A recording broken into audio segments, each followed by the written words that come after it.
Well, hello, and welcome to another episode of the Full Quota Podcast. My name is Mpho, if I can get my things going, and I've got Tim Lace here with me. We are the co-hosts of the Full Quota Pod, which is a South African cricket podcast. We do it every week, and we talk all things South African cricket, and it's another big week for South African cricket, but every week is a big week for us. Make our weeks by following us on all our platforms. YouTube, like and subscribe.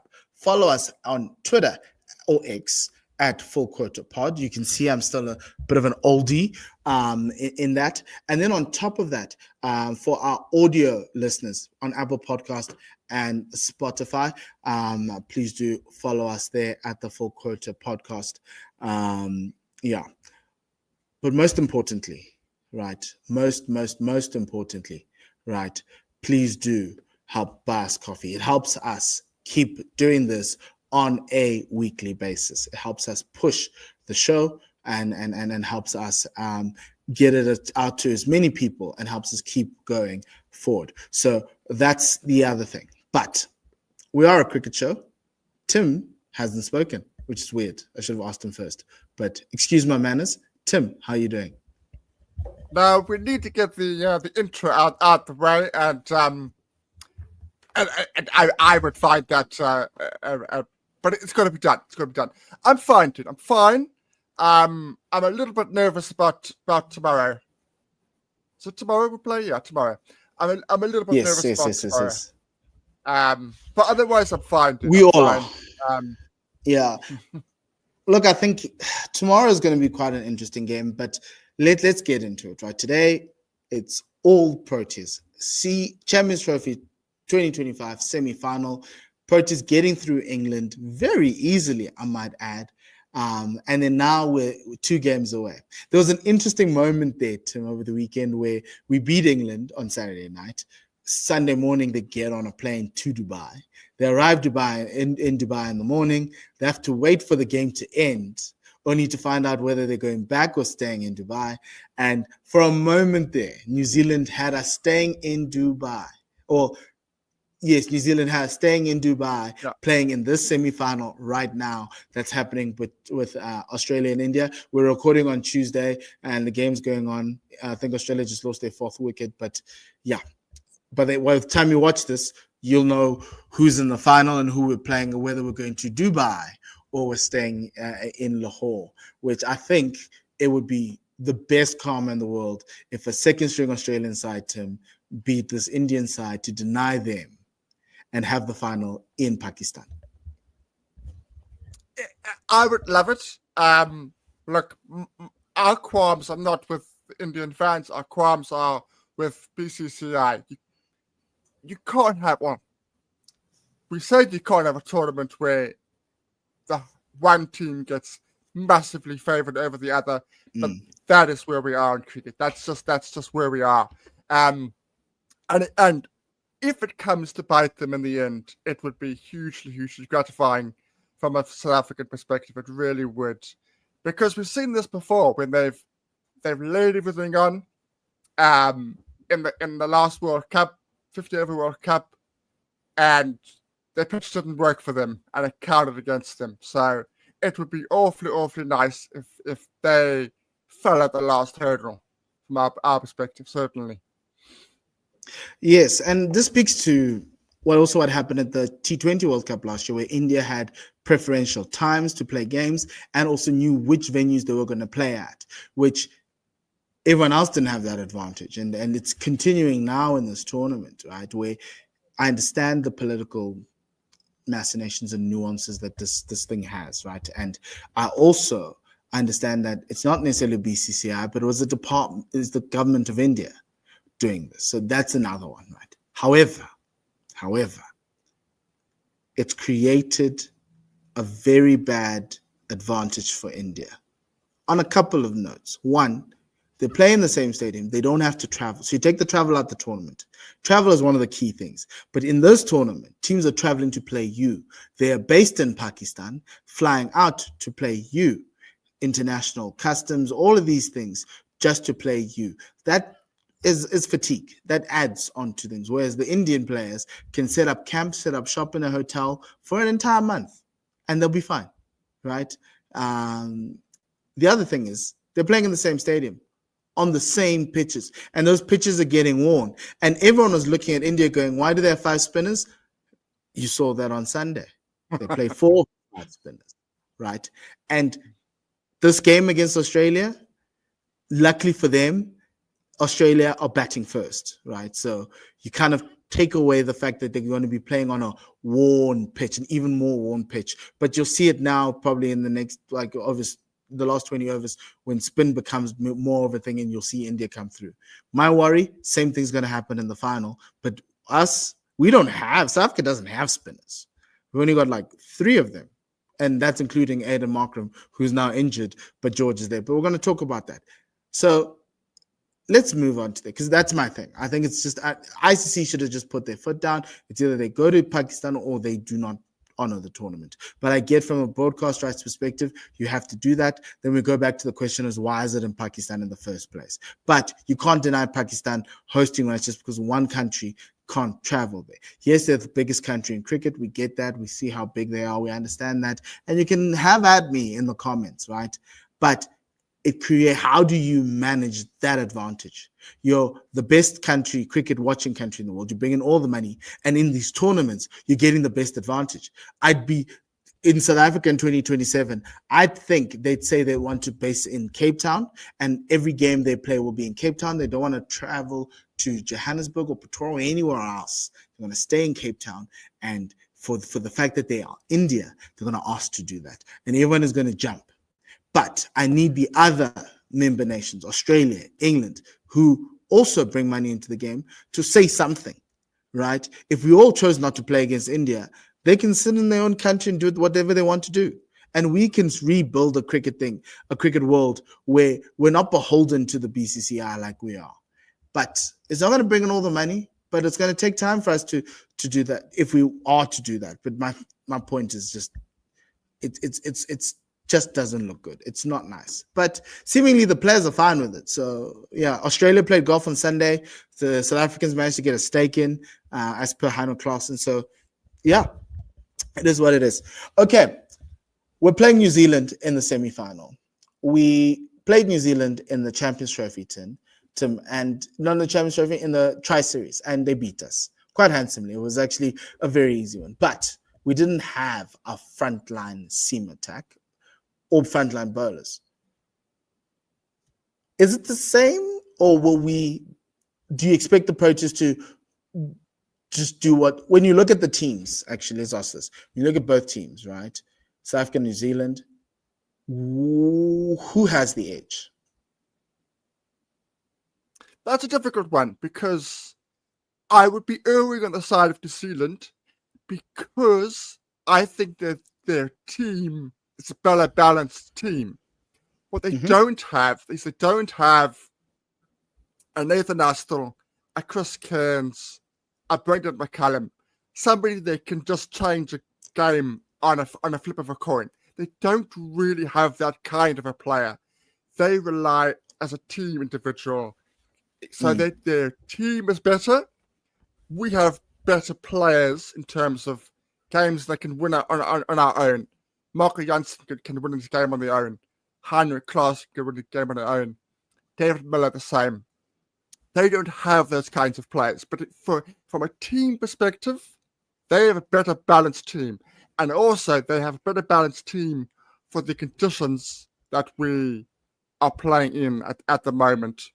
And I think Santner in particular has been a huge plus for them in the last few months. He's been really, really, really important in those middle overs.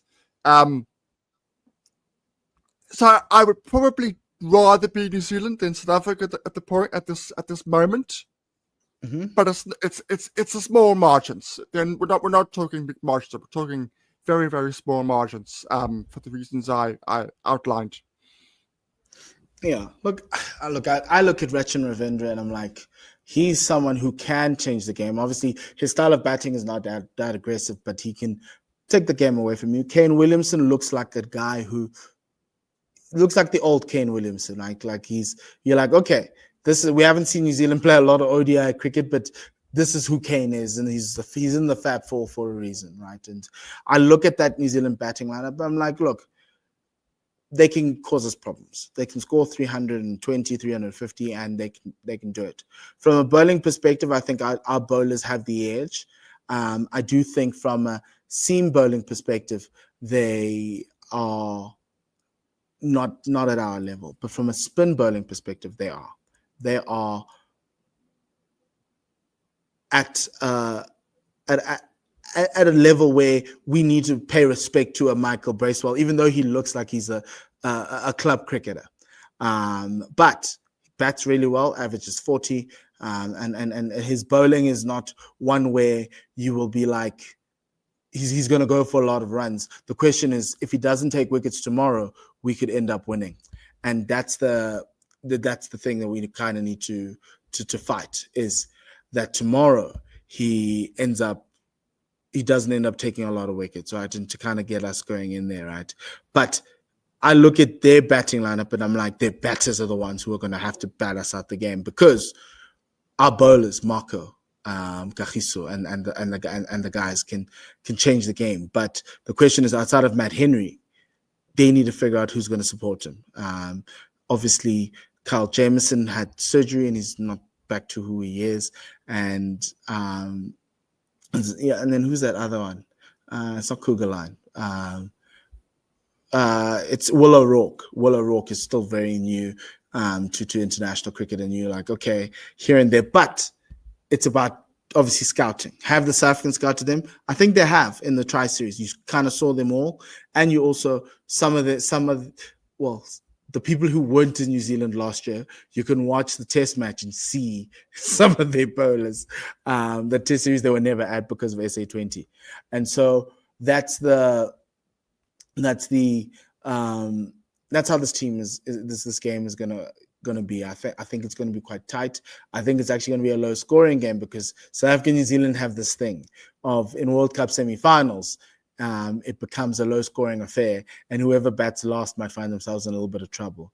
So, because look, Tim, I think the conditions tomorrow is win the toss and bat first, right? It's certainly, and get to as close to 400 as humanly possible. We haven't seen a score of 400 in this tournament, which I think for me is a little bit of a surprise. Mm-hmm. I would have thought we would have seen, because there certainly were a couple of times when he thought that there were teams that have gone on to score 350, definitely left 30 or 40 runs short. I'm thinking of the England game against Australia. They definitely left 30 or 40 runs short in that particular game. As good as they did bat. So I think we're definitely going to have to bat first. We're definitely going to have to put in a sizable total. I don't think, unlike in Dubai, I don't think 270 wins you here. Despite the fact that you're right, we do have a good bowling attack. I didn't think we bowled particularly well against England. That has to be said. England were terrible, really, really terrible. If you looked at how we bowled against Duckett, it was a lot of leg side deliveries. And with Ravindra there, if we give him freebies early on, you're right, he could be very, very dangerous. Look, and the way South Africa bowled against England's top order is effectively what you want, right? Up front, don't give them much.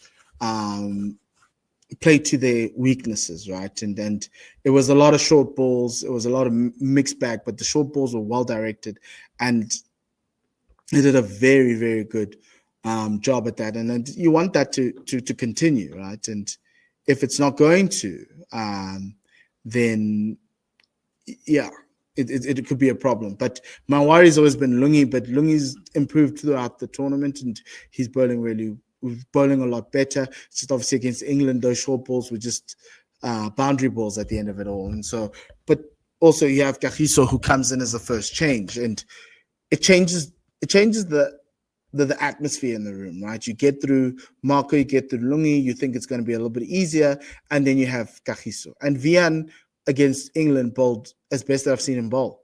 And it's what you want. Vian's bowling has always been an underrated skill of his, and now it's coming to fruition. I think for me, Vian is the key to the game tomorrow. If he can give us those overs, those 10 overs, we're in, right? Kesh doesn't go for much, nor does Kagiso, nor does Marco. And if Vian can just keep it tight and take wickets because they need to attack him, then South Africa's on a good wicket. Yeah, absolutely. I think you made a good point there. Those middle overs against England were better, but I am a little bit worried about that performance against England, because I watched the Sky cricket preview with Nasser Hussain and Michael Atherton for the semi-finals, and I think they were right. They said England waited until the last game to have their worst performance of the tournament. England were shocking. And South Africa, it was almost like South Africa had gone, okay, well, we didn't have to do enough today. We don't really have to exert ourselves. And when you get into that sort of mindset, it creeps in. And I hope it's not going to creep in to the semi-finals, because it wasn't just our bowling to duck it. It was our fielding. Our fielding was not anywhere near our normal standard. So, but you're right. Vian has bowled a lot better in this tournament than I thought he would. I thought he would be okay, and I thought he would do absolutely fine. I didn't think he would get the wickets that he's got. I didn't think he would be as instrumental as he has been, because he has been instrumental when he has played. So that is definitely a plus. Definitely, and there's middle overs with Cash. Definitely are going to be important tomorrow. Very, very important. On a pitch that's going to be flat. Yes. And I think let's move over to the batting, because I think for me, the batting for South Africa is the one that has a lot more question marks than the others, because there are injuries everywhere, right? But from a squad perspective, bringing in a Tristan Stubbs and keeping and Heino Klaassen, but Heino was always going to be a starter, but keeping Ryan into the 11 kind of made sense, right? And because obviously Timber and Tony ate the same thing, it seems, and fell ill. But obviously now there's an additional one, Aiden Markram. He's injured. He didn't bat in the England game. And it changes the complexion, because Aiden's played really well for us, and it changes the equation a little bit, largely because Stubbs is now in not so great a form after a great 2024, and it's largely because he's not getting game time, right? And so his headspace might be slightly different, but I don't think so. I think he understands his role in the team as a squad member, and he was always going to be there when there's an injury, and he just needs to be ready. Obviously, he lost his wicket very early. Joffrey bowled really well, and that was it. But obviously now, Timber and Tony will be fit, and this will be the first time we're actually going to see the best batting lineup, right? Because now all 7 batters are live, as in available to play. Obviously, Aiden is 50-50, but in the instance where Aiden's not available, Tim, what do you do? And who do you play?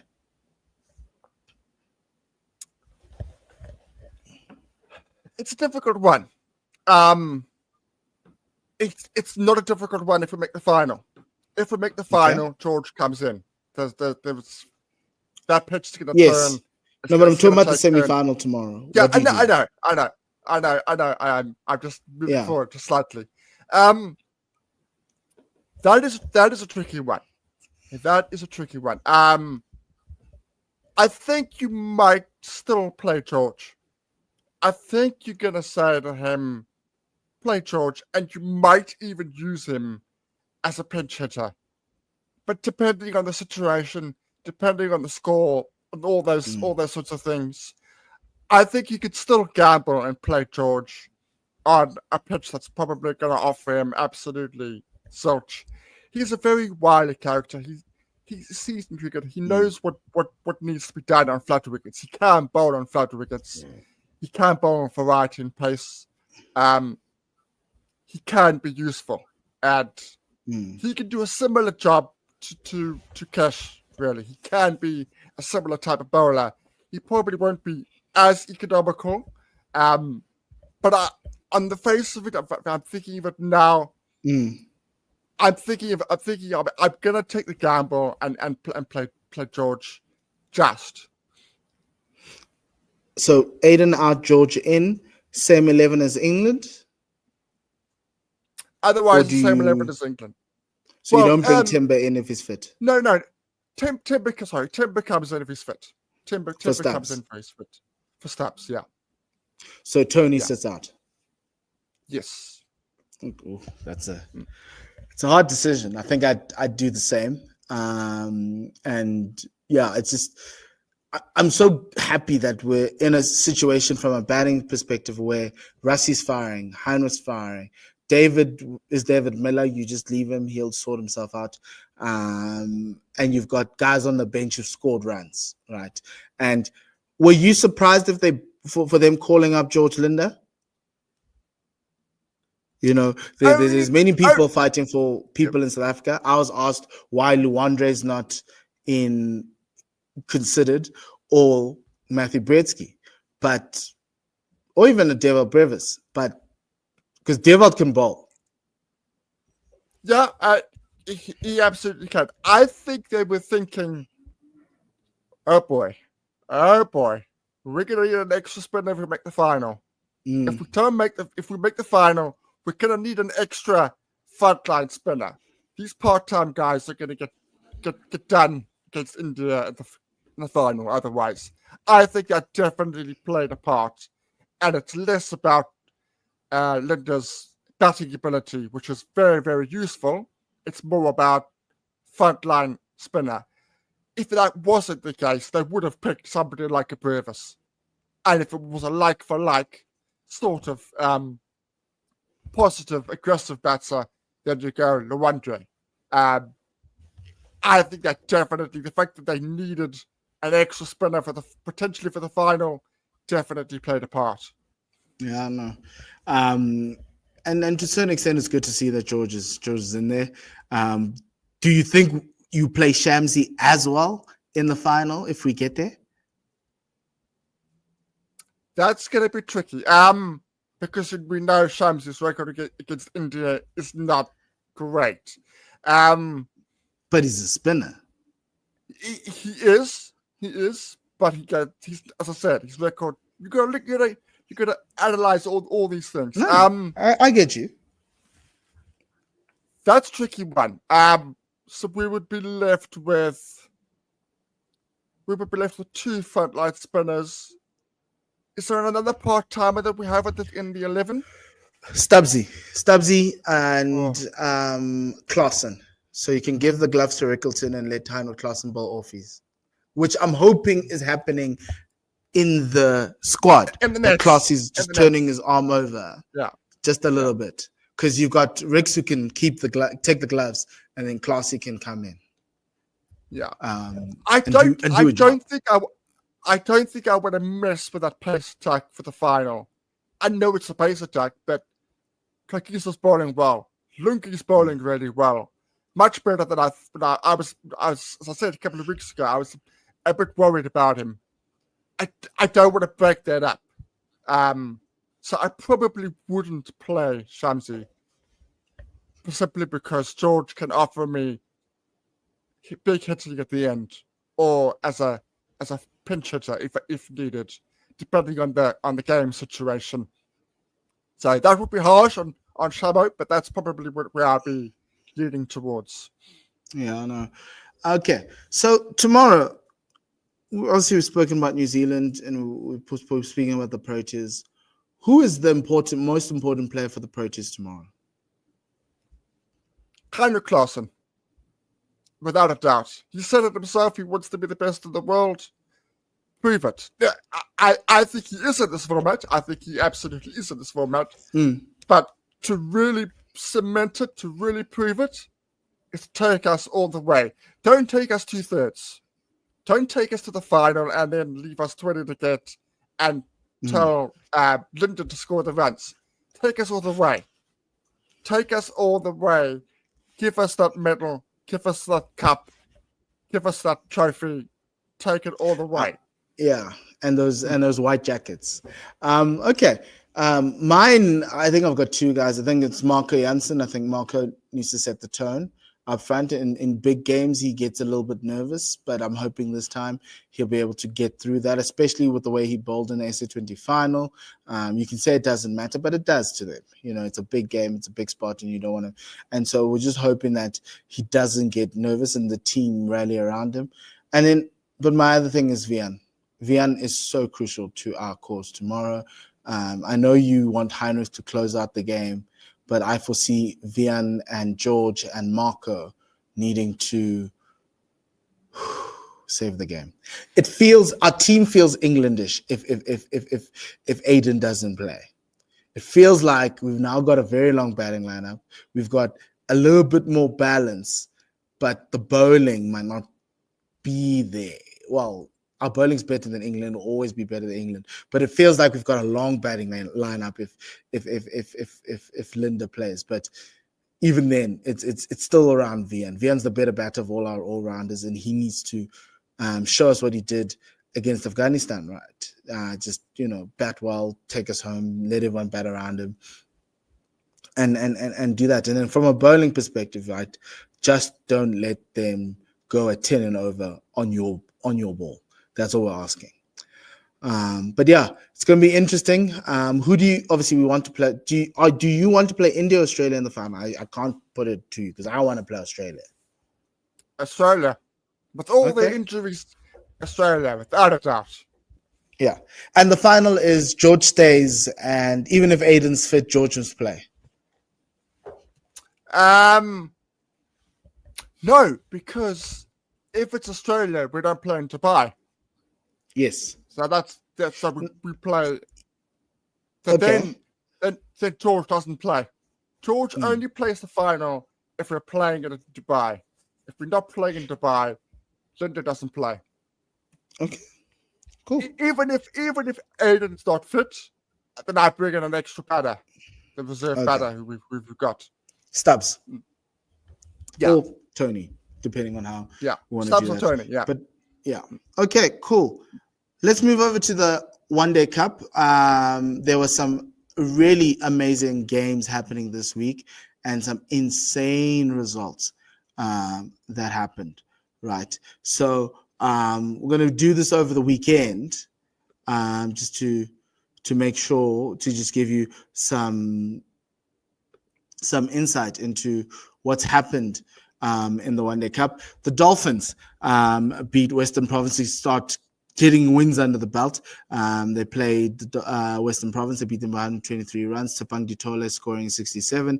Remember him? He was on our show. John Smart, 61 off 61. Hanuful Yoon also playing for the Dolphins, 74 off 63. And Tristan Lees, 3 for 36 in that game. Tim, I don't know what's going on with the Western Province, but something's happening, and it's not nice. It's not good. It's the wheels are coming off a little bit.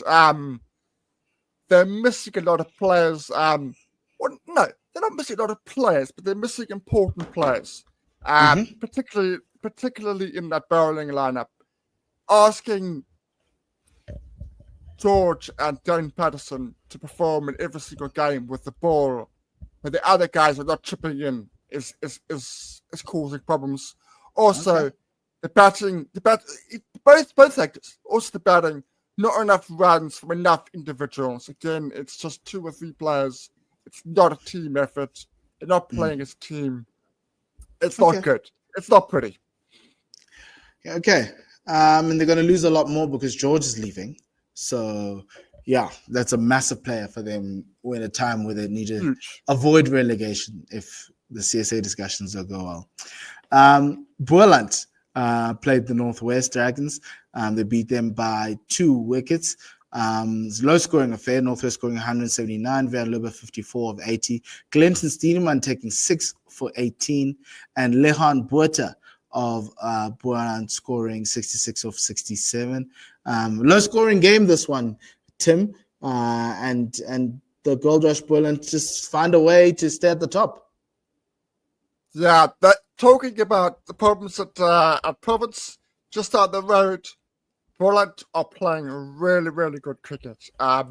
Jason Antong has turned it around. I don't know how he's turned it around, but he's definitely turned it around. Last season, I was worried about Boland. I was very, very concerned about their acquisitions, the way they were playing, their reliance on spin, on Bahima and Van Berg.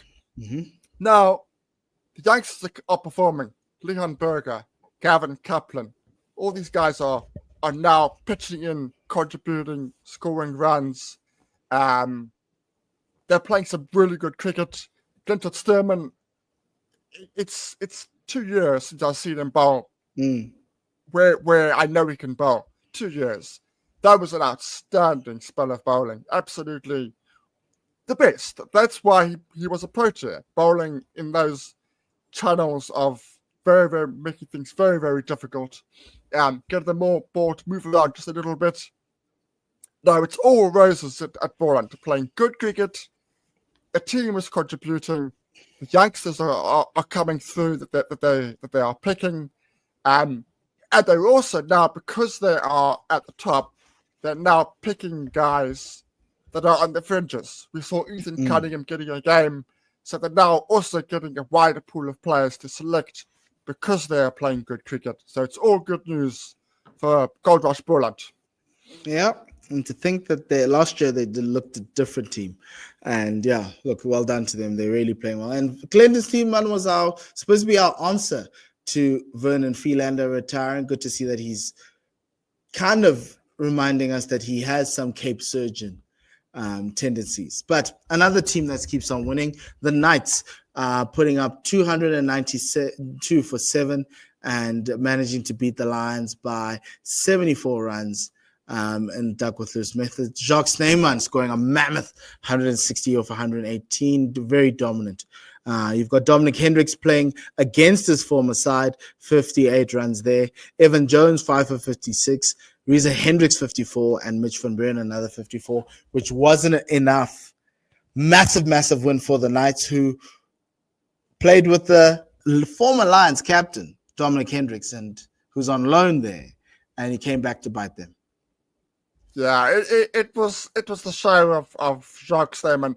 We know he's capable of this. I've said, several episodes ago that he's good enough for South Africa.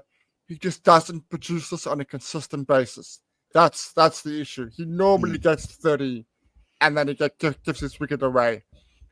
This sort of innings doesn't happen enough. Okay, this is slightly outside of the realm of what it normally does, because this is 160. But this is the sort of performance, the way he went about it, is where we need to see more of. He's still relatively young, 31, I think. This is what he's capable of doing against a very, very good Lions team. We know that trophy-winning Lions team, winning trophies left, right, and centre. Very, very impressive. Yeah. And the final game of the weekend, the Titans, on a rain-reduced game of 43 overs each, they managed to put up 440 for 5. It was the Luandre Pretoria show. He scored, 100 in 66 balls, whatever it is. Rivaldo Moonsamy also scored 100 in about 61 balls. But he ended up with 126. Pretorius with 107. Brevis on 75. Brunt on 55, not out. And Matthew Bretsky, 94 of 72. Was it a batter's wicket? Was it a batter's paradise in Centurion? Yeah, absolutely. Absolute flat track. Absolute flat track. And nothing for the bowlers. There was absolutely zilch for the bowlers. If they hadn't got to 40, it would have been a travesty, because they were just smashing it everywhere. Luanda Porto's, I think, 162, which is the fastest for Titans play in list A cricket. Fastest to 100. I don't need to go on and talk about him every week. Just that another magnificent innings from the Get him fellow. into the Proteas. As soon as the Champions Trophy is over, get him in straight away. This boy is so good. Special. Absolutely so good. He is a special talent. But from a Proteas perspective, good to see Brevis scoring runs again. Good to see Britsky back. His team lost, but backing up what we've known he's done in the T20 competition. That's good for South African cricket. 3 youngsters, all scoring runs, all producing the goods. Very, very good for South African cricket. And I think a much needed win for the Titans, because they were also not having a great tournament up until that game, but a much needed win for them. Yeah, very much so. A much needed win for the Titans.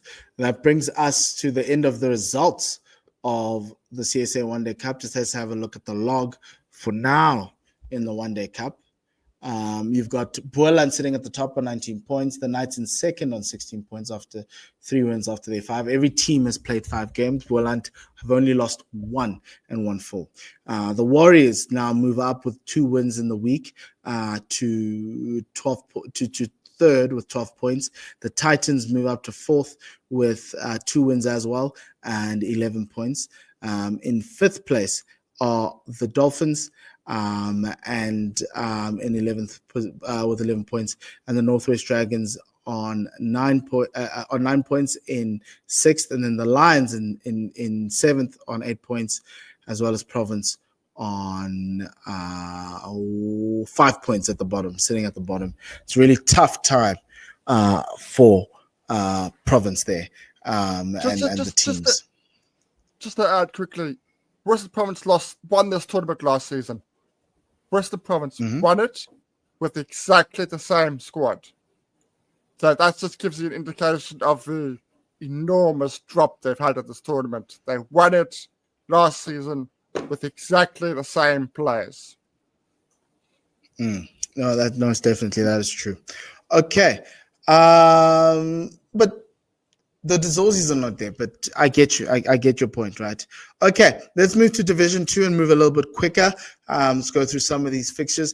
The Tuskers beat the Badgers by 46 runs. Cameron Shackleton scoring 65. Peko Moletsane of the Badgers taking 3 for 44. Zed Abrahams of the Tuskers taking 3 for 44. And Chad Laycock as well of the Tuskers taking 3 for 26 to restrict the Badgers to 157 and win by 46 runs. The Heat beat the Eastern Storm by 4 wickets. Chris Britz, 55 of 75. Jonathan Vandier, remember that name, for the Heat, 60 of 71. And Huddersfield Yoon, 3 for 35. The Inyati took on Mpumalanga, who were high flying, but they're doing well as well. They beat Mpumalanga by 4 wickets in Dakwatlu's method. Yuri Sneyman of Mpumalanga, remember him on our show, scoring 106. Jerome Bossa, 51 of 75 for the Inyati. Litle Sizani, 61 of 73 for the Inyati. And Jason Niemand, 66 of 56 for the Inyati. And finally, SA Emerging get a win in this tournament. Ghana Tar, who is playing for SA Emerging, 71 of 57. Lawrence Stenkamp, 57 of 75 for the Rhinos. And then Don Khateba, 4 for 22. Jesse Albany of SA Emerging, 4 for 41. And Nombadi Mugwena, 4 for 26. Tim, big wins for the big teams, the top teams, the Inyati, the Tuskers, as well as the Heat this week. Yes. I don't know what happened to the Badgers. The Badgers should have won that game against the Tuskers, which would have made things a little bit more interesting in terms of promotion. That was the game, the most interesting game. Northern Cape's Heat was relatively easy. Eastern Cape as well. They're playing some good cricket at the moment, and as you say, a much needed victory for SA Emerging. So the only one there that was sort of in jeopardy, so to speak, was that Inland Badgers game. That was the one that was when you bowl a team out for 200, you expected to win if you've got players of somebody like George van Heerden and Kelly Smuts, you expected to get over the line. But they so what's done from a promotion relegation perspective, it's put it's now given us our top two, the top two teams with the final couple matches left in the tournament, the Tuskers and the Heat. Whoever wins this gets pole position for the back end of the 4-day series, which is like one game left essentially, right? If the Heat win here, I think they can cement themselves into promotion, right? So the Heat play the Tuskers on Wednesday. We're going to talk about that fixture, but that game is going to be so crucial. But top two there, the Tuskers in first place with 21 points, the Heat with 19 points in second. It's just 2 bonus points that are missing here in this between the two teams, even though they've won the same number of games. And a no result. So the Tuskers actually unbeaten. They had a no result. The Inyati are in third with 15 points. The Rhinos with 12 points. The Badgers in fifth with 9 points. The Storm sitting in sixth with 7 points. SA Emerging with 4 points in seventh. And the Limpopo Impalas in last place with only points from a no result. Very interesting table here, and it's just about the top two in regards to that. And so I want to take you through all the Division 2 fixtures so you can see where we are, right? So remember, there's 2 points separating the Tuskers and the Heat, and the Tuskers on Wednesday travel to the Northern Cape, to Kimberley, to take on the Heat. Whoever wins that game gets themselves pole position. So if the Tuskers beat the Heat, they effectively guarantee themselves top spot in the promotion log. And all they will then need to do is try and catch the Heat and try and win well, because the Heat are done in the 4-day series, right? If the Tuskers have to like win their last game in the 4-day series to get themselves they wouldn't need to actually, because then they would have actually won completely, because we'll show you the promotion relegation. But the game on Wednesday is a massive game. The Impalas of Limpopo travel to Mpumalanga to play the Rhinos. The Eastern Storm take on the Badgers in Oudtshoorn, and the Inyati come to Pretoria to play SA Emerging on Wednesday. And on Sunday, the Inyati take on the Badgers. The Rhinos take on the Heat in a must-win game for the Heat to secure top spot. The Impala take on the Storm, and the Tuskers go to Pretoria to take on SA Emerging, which should be a must-win game for them. Tim, it all comes down to that Tuskers and Heat match. It really does. And to put it into context, while the Heat have finished the 4-day competition, they lead by 21 points in that 4-day competition. So they've got a sizable lead. The Tuskers have to win against the Heat, and they have to win their last 4-day game convincingly. They've got to win by a sizable margin. So it's not over yet, but it is very much in Northern Cape's grasp at the moment. With a huge caveat, we did say that last season, as the 1-day cup competition started. Yeah. We said the same thing. So here's the thing. So let's go to the promotion relegation so we can show. Let's do that now.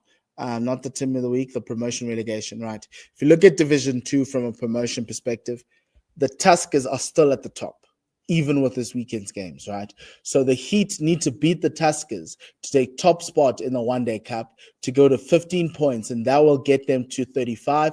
The Tuskers will go down. And then they just need to beat the Rhinos, and then they will have secured promotion, because it's going to be very hard for the Tuskers to make it home. So if the Tuskers win, it's all she wrote for the Heat already. And that's the tough part about this Wednesday's game. It's a massive game for promotion relegation. And then if you look at the Storm, they can't make it there. They're in third. The Badgers in fourth and fifth with 15 points. The Inyati with 14 points. The Rhinos with 9. And then Parlors with 4. We'll talk about the promotion, the relegation stuff a little later. Let's go through some of the Division 1 fixtures. In here, Province go to the Warriors in effectively beat me, and I might be in trouble to get relegated. So to the Knights and the Dolphins. If the Knights win, the Dolphins stay in the bottom 3. Boerland will travel to Johannesburg to take on the Lions on tomorrow, Wednesday, and the Titans go to Northwest to take on the Dragons. On Sunday, Province host Boerland host Province. In a Cape Derby, the Warriors entertain the Lions in Gqeberha. The Dragons host the Dolphins in Northwest, and the Knights host the Titans. It's going to be semifinals and finals, so everyone's trying to get into that top 4. And the log for these guys. So there's a lot of games that are winnable for everyone. Outside of, you can say, Western Province because they're sitting at the bottom, but everyone has an opportunity to get into the semifinals, and that's why these games are so important, right? Okay, let's go to your team, Tim's team of the week, and then this actually shows some of the promotion relegation stuff before we go to the team of the week. The whole point is that bottom 4. The Dragons, the Warriors, the Dolphins, and Province, right? Teams need to win games to get themselves out of there. And you see the Dolphins have won some games and sitting third last on the log, and they moved. The Warriors are helping them, but more wins get you out and get you out of that drop zone. For Western Province, really need to find a way to not stay at the bottom and win a few games, even without George Linder. Tim, can your team do it? Well, they got 2 home games. Am I right? Is it 2 home games? No. Yes. No. Is it? One's in Paarl and one's at home. Okay. Well, that's effectively home. That's effectively we're playing in the Western Cape. That should be a huge help. It probably won't be because we're playing some really average cricket, but it's certainly not over. It's certainly not over. They definitely can. But what they need now is they need to do what South Africa have done recently. They need 1 or 2. They don't even need a team. They need 1 or 2 guys to get them over the line. They need Eddie Moore to score 80 or 90. They need Bellingham to score 80 or 90. They need Dane Patterson to do what Clinton Stearman did over the weekend, get 5 for 20. They need those experienced guys to take the reins, take responsibility now. They've brought in a couple of youngsters into the squad for tomorrow's game. It's very hard to ask them to perform at the highest level. They need to guide them if they are used. I hope they are used because I think to a large extent we've missed not picking guys that are coming through the system who are good enough. But the seasoned guys need to do the business. They can get them over the line. Yeah, no, most definitely. The seasoned guys need to do the business. Okay, let's go to your teams of the week. Luandro Pretorius makes it in this week. So too Jacques Sneeman. Deva Burris, Matthew Bretsky have been there. Hanu Viljoen from the Dolphins getting a young call-up. And Rivaldo Moonsami, who had a great season last year, and just continuing with that. Lehan Botha coming in as well for his runs that he scored low down the order. Evan Jones makes it in as well for his wickets for the Lions. Sue Bryan also is a new name, and Steedman, and Tristan Lees, the youngster, making it in. Lots of new names in Division 1, Tim. Lots of new names, and there's a decent amount of youth in there. So just show me the score. Show me the team again. Okay. Just show me. Yeah. Okay. So look, the Leon Botha, Evan Jones, and Hannah Viljoen. Those are the ones that stood out for me. I've spoke at length of Bertsky, Snyman, and Pretorius. I've spoken at length of them. Hannah van Loon needs to get more game time. I knew there was a good player there at Northern Cape. I'm glad he got promoted to the Division 1 side, but he's not had enough game time for me. He needs to get more consistent game. 50 made over the weekend was an excellent innings. Leon brought another one, 23 years old. I knew of his batting ability, which he hasn't produced outside of this weekend's game, but he's also a very, very useful pace bowler. Medium pace. Very, very useful. Very, very useful. Good bouncer. I think there's something to work with it as an all-rounder capability. I like him a lot. And Evan Jones, I've spoken to him about him recently. Again, I get it with the line side. It's less easy than for Hannah Falun. But game time is an issue for him as well, for me. He needs to get more game time. I thought 2025 he would be playing for South Africa. He's a million miles from that at this point. But look, 556, good performance. Those three guys that are stood out for me in Division 1, definitely. Okay, let's move to Division 2. Yuri Snyman makes an appearance. Jonathan Van Dier too. Cameron Shackleton's been in and out, but he's becoming more of a mainstay. Chris Britso too. Garner Tar of SA Emerging after his 70. Jason Niemann's been on this list before. So has Chad Laycock and Don Khadebe, as well as Hardest for Yoon. Jesse Albany and Ngobani Mukwena. Ngobani obviously played for SA under 19, now he's in SA Emerging. And Jesse Albany of Limpopo. Tim, some also new faces, some a little bit close to retirement than new. Yeah, it was quite difficult to pick an opening partner for Yuri Snyman. Yuri Snyman has been a real workhorse for Mpumalanga. He's been really exceptional. I think he's made now two 200s. Fantastic innings. There were a few other candidates, but I think it's been a while since I've seen Van Dier play. Bringing back the years, shall we say, bringing back what we saw in his early days as a under 19 player. So yes, he obviously stands out for me. Cameron Shackleton, I'm a big fan of Cameron Shackleton. I think in the not too distant future, if we do still have two divisions, I think he will be playing at Division 1 before too long. And then slightly unusual for Division 2, I've got a nice pace attack in there with Hardus, Almady, spurring up. I don't have as many spin bowlers, which I think is a good thing. I've been saying for weeks that the pace guys need to produce the goods in Division 2 because there are not enough pace bowlers in that division. It's usually the same guys, and Hardest usually makes my 11 just to make the balance of the side more equal. Okay, but it's good. It's good to see. Okay, there you have it. That brings us to the end of the show. Tim the Selector has selected a great pace attack for Division 2's Team of the Week on the week of the 3rd of March. But yeah, that brings us to the end of the show, Tim. Thank you very much. And to the Proteas, good luck tomorrow against against New Zealand, and hopefully also in the final against India or Australia.